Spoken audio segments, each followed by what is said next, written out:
America Israel സഖ്യവും ഇറാനും തമ്മിൽ നിലനിൽക്കുന്ന കടുത്ത സംഘർഷ സാഹചര്യം ആഗോള ഇന്ധന ഭക്ഷ്യവിപണികളെ വൻ പ്രതിസന്ധിയിലാക്കുകയാണ്.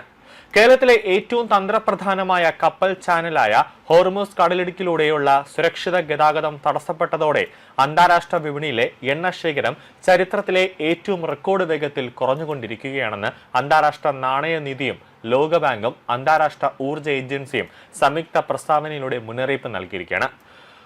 ഉത്തരാർദ്ധഗോളത്തിൽ കടുത്ത വേനൽക്കാലം ആരംഭിക്കാനിരിക്കെ എണ്ണ ലഭ്യത കുറയുന്നത് ഇന്ധന സുരക്ഷയും ആഗോള സാമ്പത്തിക വളർച്ചയും വൻതോതിൽ ബാധിക്കും. ഈ സാഹചര്യത്തിൽ ഹോർമുസ് കടലിടുക്കിനെ ആശ്രയിക്കുന്നത് കുറയ്ക്കാനും ഇറാന്റെ ഭീഷണികളെ മറികടക്കാനുമായി ഗൾഫ് രാജ്യങ്ങൾ തങ്ങളുടെ ബദൽ എണ്ണ കയറ്റുമതി പാതകളുടെ വികസനം അതിവേഗത്തിലാക്കുകയാണ്. ലോകത്തിലെ ആകെ ഇന്ധന കയറ്റുമതിയുടെ 1/5 നടക്കുന്നത് ഹോർമുസ് കടലിടുക്ക് വഴിയാണ്.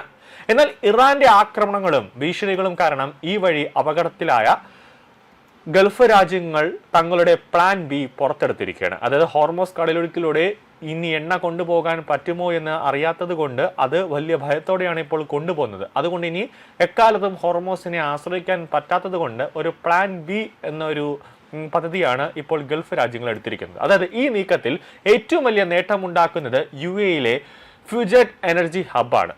ഹോർമുസ് കടലിടുക്കിന് പുറത്ത് രാജ്യത്തിന്റെ കിഴക്കൻ തീരത്ത് സ്ഥിതി ചെയ്യുന്ന ഹുജൈറ വഴി ഒമാൻ കടലിലേക്ക് നേരിട്ട് എണ്ണ എത്തിക്കാൻ സാധിക്കും.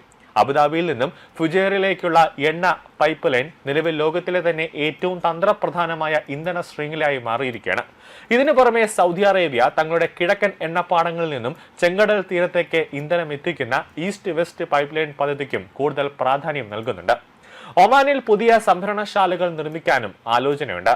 ആക്രമണ ഭീതികൾ നിലനിൽക്കുന്നുണ്ടെങ്കിലും ഹോർമുസ് വഴിയുള്ള കപ്പൽ ഗതാഗതം പൂർണ്ണമായി സ്തംഭിച്ചിട്ടില്ല എന്നാണ് പ്രമുഖ സാമ്പത്തിക സ്ഥാപനമായ JP മോർഗന്റെ റിപ്പോർട്ട് വ്യക്തമാക്കുന്നത്. നിലവിൽ പ്രതിദിനം ശരാശരി 25 കപ്പലുകൾ ഈ വഴി കടന്നുപോകുന്നുണ്ട്.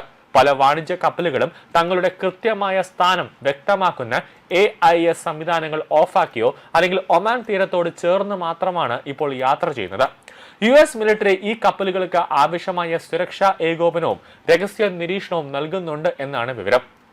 ഇന്ധന വില വർധനവും അതോടൊപ്പം തന്നെ വളത്തിന്റെ ക്ഷാമവും ഇന്ത്യ, ബംഗ്ലാദേശ് ഉൾപ്പെടെയുള്ള ദക്ഷിണേഷ്യൻ, തെക്ക് കിഴക്കൻ ഏഷ്യൻ രാജ്യങ്ങളിലെ കാർഷിക മേഖലയും ഭക്ഷ്യസുരക്ഷയും സാരമായി ബാധിച്ചു തുടങ്ങിയിട്ടുണ്ട്.